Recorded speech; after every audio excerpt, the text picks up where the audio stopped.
Homemade chocolates అయితే చేసాం. దానికోసం ఒక cup sugar powder, half cup cocoa powder, ఒక టీ స్పూన్ కాఫీ పౌడర్ తీసుకొని బాగా మిక్స్ చేయాలి. స్టవ్ ఆన్ చేసి ఒక గిన్నెలో వాటర్ పోసుకొని మరొక గిన్నె పెట్టుకొని దాంట్లో బటర్ వేసుకోవాలి. డబుల్ బాయిలింగ్ మెథడ్ అనమాట. ఆ బటర్ కరిగాక అందులో పౌడర్ వేసుకోవాలి. బాగా కలుపుతూ ఉండాలి. కరిగాక కొంచెం దగ్గర అయ్యే వరకు కలుపుతూ ఉండాలి. దగ్గర పడ్డాక స్టవ్ ఆఫ్ చేసుకోవాలి. ఆ బ్యాటర్ చల్లారే వరకు చూసి చల్లారిన తర్వాత చాక్లెట్స్ మౌల్స్ అయితే సెట్ చేసుకోవాలి.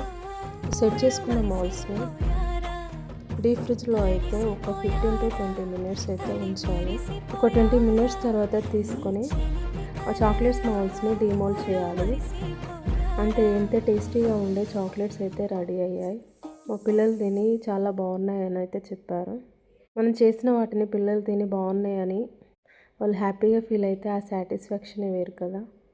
Thank you so much. Thank you for watching. Please like, share.